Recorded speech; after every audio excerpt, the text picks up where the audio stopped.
everybody, and welcome again to UGC Net under 24/7. Now here I am with you on a video कि आप कैसे अपना जो जून re examination है जब आप उसको अटेम्प्ट करने जाते हैं, when you are in the examination hall, questions are right in front of you and you are marking the questions, marking the answers, कैसे अटेम्प्ट करना है, क्या है वो सही तरीका पेपर को अटेम्प्ट करने का। यहाँ पेपर 1 पेपर 2 दोनों की बात होगी, but since paper 2 is more subjective तो वहां पर मैं आप लोगों को एक जनरल बात बताऊंगी। पेपर 1 के बारे में I can give you much more information, right. तो ये जो पूरा सेशन है वो जनरली हम पेपर 2 और पेपर 1 दोनों के बारे में बात करेंगे, कैसे अटेम्प्ट करना है, क्या है वो चीज़ें हैं जो आपको नहीं करनी है, क्या वो चीज़ें हैं जो आपको करनी है एग्जामिनेशन के दौरान, ताकि आपका एग्जाम अच्छे से जाए। एंड जो चीज़ें आपको आती हैं वो आते हुए आप गलत ना कर दें, और जो चीज़ें आपको नहीं आ रही हैं या आप कंफ्यूज हो रहे हैं उसमें अपना बहुत ज़्यादा टाइम वेस्ट ना कर दें। आइए जानते हैं। सबसे पहले अगर हम बात करें पेपर 1 और पेपर 2 के बारे में, तो पेपर 1 में आपको पता है 50 क्वेश्चंस आएंगे, पेपर 2 में 150 आएंगे। अब पेपर 1 में जो आपका डिस्ट्रीब्यूशन है यूनिट्स को लेकर के, वो मैंने 2 तरीकों में बांट दिया है। ये आपका थोड़ा सा कैलकुलेटिव वाला पार्ट है जिसमें हम डीआई मैथ और एलआर की बात कर लेते हैं, जिसमें आपका थोड़ा सा एक क्वांटिटेटिव एप्टीट्यूड भी चेक होता है। ICT, teaching aptitude, research aptitude, higher education, people development environment, reading comprehension और कम्युनिकेशन मेजरली आपका थ्योरी बेस्ड पोर्शन है पेपर 1 के अंदर। अब मैंने इसको डिवाइड इसलिए किया है क्योंकि हमारे पास 2 सेट ऑफ बच्चे होते हैं। एक वो होते हैं जिनका ये वाला पोर्शन स्ट्रॉन्ग है, इसमें भी कुछ कुछ जो फैक्ट वाली चीजें हैं जैसे हायर एजुकेशन और पीपल डेवलपमेंट एनवायरनमेंट, ये वीक हो सकता है। कुछ वो स्टूडेंट्स हैं जिनका ये वाला पोर्शन वीक है, ये वाले पोर्शन में सब कुछ स्ट्रॉन्ग है। कुछ ऐसे भी स्टूडेंट्स हो सकते हैं जिनका दोनों ही थोड़ा थोड़ा फंस रहा है, ठीक है। और कुछ ऐसे भी हो सकते हैं जिनका ये तो बिल्कुल ही फंस रहा है, कुछ भी नहीं आ रहा है इसमें, मतलब वाइप आउट हो जाता है, थोड़ा दिमाग नहीं लग पाता है, जिसकी वजह से वो डरते भी हैं इस पर्टिकुलर पोर्शन से। पेपर 2 आपका सब्जेक्टिव है, I can not talk about it. आपके 10 यूनिट्स हैं, जिस तरह से आपको डिस्ट्रीब्यूशन मिलता है मार्क्स का या जो भी आपके क्वेश्चंस आते हैं उस हिसाब से आपको देखना पड़ेगा। नाउ व्हाट हैपेंस इज, अब हमारे पास जो पेपर 1 और पेपर 2 एनटीए का जो स्टैंडर्ड क्वेश्चन का टाइप है, मैच द कॉलम के क्वेश्चन आते हैं। यहां पर अगर आपसे ऐसा कुछ आ गया कि आपको एक ऑप्शन आ रहा है जिसमें से मैच द कॉलम में उसके साथ में वही चीज मैच है, तो ये आपका 5 सेकंड के अंदर हो जाने वाला क्वेश्चन है, जिससे आपके बाकी क्वेश्चंस में आपको हेल्प मिलेगी। जैसे डीआई में जो टाइम आप लोगे एक्स्ट्रा, वो मैच द कॉलम में आपको टाइम बहुत कम लगता है, तो मैच द कॉलम वाले क्वेश्चंस आपके बहुत जल्दी बन जाते हैं। देन वी हैव असर्शन और रीजन वाले क्वेश्चन। यहाँ पर थोड़ा सा डाउट आता है कि यार कभी कभी असर्शन भी सही होता है, रीजन भी सही होता है, लेकिन रीजन करेक्टली एक्सप्लेन नहीं कर रहा होता असर्शन को, ये थोड़ा सा प्रॉब्लमैटिक करता है। स्टेटमेंट बेस्ड क्वेश्चन, अगेन आपका स्टेटमेंट 1 और स्टेटमेंट 2 दिया रहता है, इन दोनों में कोई कनेक्शन हो भी सकता है, हो सकता है कनेक्शन ना भी हो। ये वाले क्वेश्चंस भी आपके मतलब इजी रहते हैं, अगर आपको आ रहा है तो आप कर ले जाओगे ये क्वेश्चन। कुछ कुछ आपसे जनरल क्वेश्चंस भी आते हैं जैसे टीचिंग और कम्युनिकेशन में। फिर आपके मल्टीपल चॉइस से क्वेश्चन आते हैं, जैसे क्वेश्चन दे दिया जाएगा कि फाइंड आउट कि कौन कौन से ये वाली चीजें होती हैं, जिसमें कि आपका ABCD, जैसे कि what are the effective classroom communication, ABCDE ऐसे करके दिया है, या फिर what are the barriers of communication, ABCDE लिख करके आया और आपको ऑप्शन चूज करना है, A and B only, B and C only, D and E only, या फिर A B and C D all, कुछ इस तरह से करके, है ना। तो ये वाले आपका एलिमिनेशन का रूल यहाँ पर लागू हो जाता है। एंड एक क्वेश्चन होते हैं जो आपके फैक्ट बेस्ड क्वेश्चंस होते हैं। फैक्ट बेस्ड क्वेश्चंस कैसे क्वेश्चंस होते हैं, ये ऐसे क्वेश्चंस हैं अगर आपको आ रहा है तो ठीक, नहीं आ रहा है तो तुक्का। क्योंकि बेसिकली आपके यूजीसी नेट के पेपर में नेगेटिव मार्किंग नहीं होती है, तो आपका जो इंट्यूशन या गट फीलिंग कहता है कि यार ये होना चाहिए, mark the answer, right. Don't leave any answer unmarked, क्योंकि हो सकता है सही हो जाए, हो सकता है आंसर लग जाए।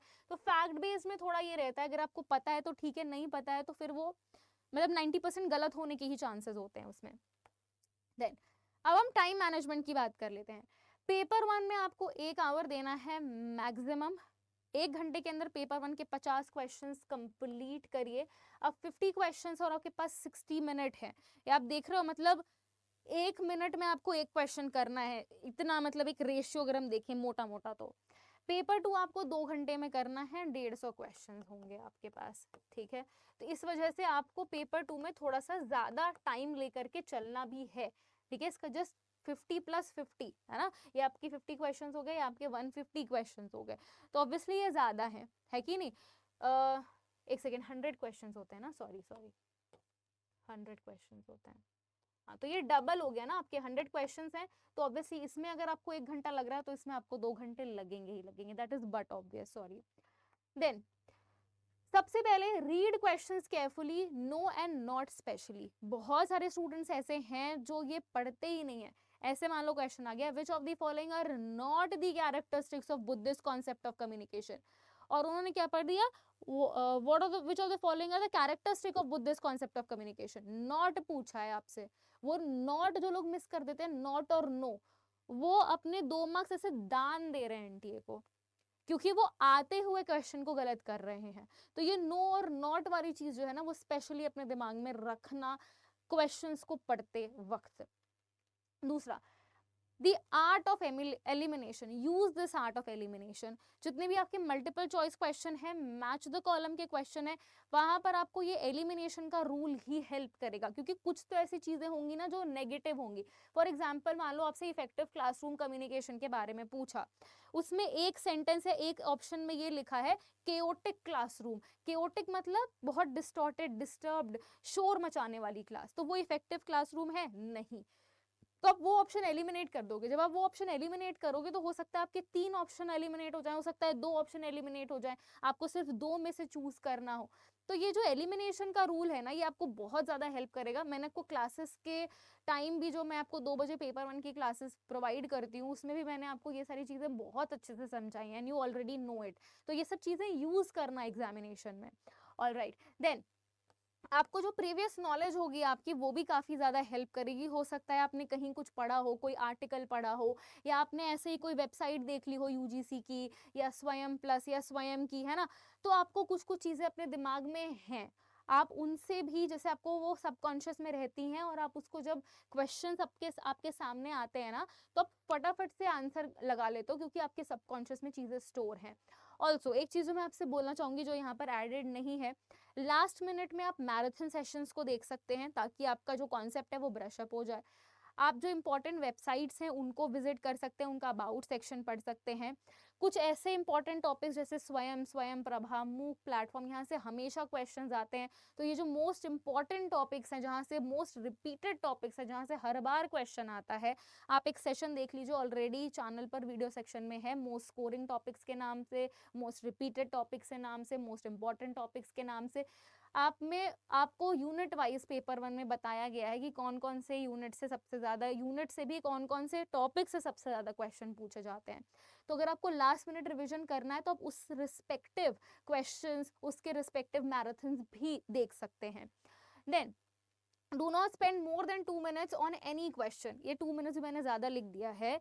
आपको क्वेश्चंस को जल्दी से देख करके आंसर करना है, तो आपकी जो रीडिंग एफिशिएंसी है ना, उसको भी अच्छा होना चाहिए, ताकि आप फटाफट से क्वेश्चन को देख करके आंसर कर पाए। अगर आपको कहीं ऐसा लगता है कि आपका बहुत ज़्यादा टाइम जा रहा है क्वेश्चन में, आप उस क्वेश्चन को मार्क कर दीजिए फॉर रिव्यू, अब बाद में आकर के उस क्वेश्चन को देख लीजिए। फॉर एग्जाम्पल, मैंने क्या किया था, मैं क्या करती थी, बेसिकली मान लो आपका 1 घंटे से पहले ही, मान लो आपका 50 मिनट्स में पेपर 1 हो गया है, और आपने जो है वो अभी डीआई आपने नहीं किया है, 50 मिनट्स के अंदर आपने पेपर 1 में डीआई 5 क्वेश्चन अभी आपने नहीं किया, क्योंकि आपको डर लग रहा था।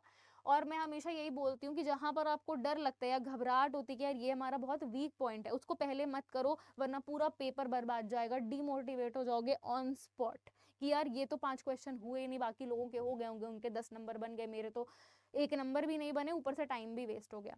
तो ये जो 10 मिनट है ना, इस 10 मिनट को लास्ट में रखो, आपके जो भी मार्क फॉर रिव्यू वाले क्वेश्चंस हैं, ठीक है, और जो भी आपकी चीजें छूट गई, मान लो डीआई आपने छोड़ दिए, तो उसको 10 मिनट के अंदर क्वेश्चन करने की कोशिश करो। अगर नहीं हो रहा 10 मिनट में, लीव इट, लीव इट, क्योंकि आप जितना भी उसमें घुसते चले जाओगे ना, आपका टाइम ही वेस्ट होगा, उससे उसके मतलब 10 नंबर के चक्कर में आप शायद 20-30 नंबर अपने गंवा दो। तो प्लीज वो मत करना, 5 क्वेश्चन के चक्कर में आप बाकी क्वेश्चन कर ही नहीं रहे हो। ऐसा मत करना प्लीज, थोड़ा स्मार्टली बिहेव करना। Then keep DI for last if you are not good at calculation, already मैंने आपको बता दिया। Major demotivation would follow otherwise. Go for those question first way you are most confident, जहाँ पर आप सबसे ज़्यादा कॉन्फिडेंट है। फॉर एग्जाम्पल अगर मैं बात करूँ हिस्ट्री के स्टूडेंट्स की, तो उनको हायर एजुकेशन में जो हिस्टोरिकल वाली चीज़ें जैसे वेदों के बारे में हो गया, या प्री इंडिपेंडेंट एजुकेशन कमीशन हो गया, पोस्ट इंडिपेंडेंट एजुकेशन कमीशन हो गया, वो अपने पेपर 2 में भी पढ़ रहे हैं तो उनको आइडिया है। एजुकेशन के बच्चों को भी सेम चीज़ आइडिया होगा। EVS के बच्चों को होगा पीपल डेवलपमेंट और एनवायरमेंट का आइडिया, है कि नहीं। मास कम्युनिकेशन वाले बच्चों को कम्युनिकेशन से रिलेटेड चीज़ों का आइडिया होगा। एजुकेशन वालों को टीचिंग एप्टीट्यूड से रिलेटेड चीज़ों का आइडिया होगा। तो जो चीज़ें आपको पता है, आप कॉन्फिडेंट हो, आपको अच्छे से आती है, आप उसमें अपना पहले टाइम दो। और जो आपको लगता है कि यार नहीं ये अभी मुझे करने से डिमोटिवेशन होगा या हो सकता है नहीं भी आए आंसर, तो आप उसको देन एंड देयर छोड़ दो। मैं ये नहीं कह रही हूँ कि आप DI अटेम्प्ट ही मत करो, आप अटेम्प्ट करो। आपको अगर लग रहा है कि पहले क्वेश्चन में काफ़ी टाइम लग गया, सॉल्व भी नहीं हो रहा है, छोड़ दो, फिर टाइम मत वेस्ट करो अपना वहाँ पे, बाकी क्वेश्चंस करने पे ध्यान दो। ऑलराइट, ठीक है। तो ये कुछ मेरी तरफ से आप सभी के लिए टिप्स थी, आई होप। हाँ, and keep talking positive with yourself during the entire 3 hours. Positive self talk बहुत ज़्यादा इंपॉर्टेंट है। कोई आपको मोटिवेट करे ना करे, आप ही वो इंसान है जो अपने आप को मोटिवेट कर सकते हैं। पॉजिटिव थॉट्स, पॉजिटिव ऑरा रखो। आई नो घबराहट होती है जब क्वेश्चंस नहीं लगते हैं, सही नहीं होती हैं चीज़ें, but the more you talk positive to your self, ठीक है अगला क्वेश्चन हो जाएगा, अगला क्वेश्चन हो जाएगा, आप कर लोगे। You know universe also tries to help you if you want to help yourself. So keep talking positively entire 3 hours, कुछ भी नेगेटिव नहीं बोलना है, डीमोटिवेट नहीं होना है। आपका एग्जामिनेशन बहुत अच्छा जाएगा, आपने जो भी पढ़ा है वही आएगा। इसी बात को प्रीच करते रहो, यही चीज़ें मैनिफेस्ट करते रहो। और लास्ट मिनट में जो भी आपको कमज़ोर आपके पार्ट्स लगते हैं, आपको लगता है कि यार मेरा नहीं हो रहा या ऐसा कुछ है, आप एक फुल लेंथ मैराथन भी देख सकते हो। चैनल पर हम मैराथन भी आपके लिए रन करेंगे, तो आप वो भी लास्ट मिनट में देख सकते हो, ताकि आपका जो भी कॉन्सेप्ट है वो लास्ट मिनट में ब्रश अप हो जाए। एटलीस्ट आपको थोड़ा कॉन्फिडेंस आए कि हाँ ये क्वेश्चन हमें आ रहे हैं। कभी कभी सेम क्वेश्चन आ जाते हैं, कभी कभी कॉन्सेप्ट रिपीट हो जाते हैं क्वेश्चन के, तो PYQs वैसे भी इन एंड ऑल बहुत ज़्यादा इंपॉर्टेंट है। So thank you so much everybody, that's all from my side and I hope आपका एग्जामिनेशन कल बहुत अच्छा जाएगा and you will rock this examination for sure। June re examination हो गया तो क्या हुआ, हम उसी मोटिवेशन, उसी उत्साह के साथ जा रहे हैं ये पेपर देने, और बिल्कुल जीत हमारी होगी, फतेह करेंगे। चलो thank you so much everybody, take care, bye bye and all the very best, rock it guys.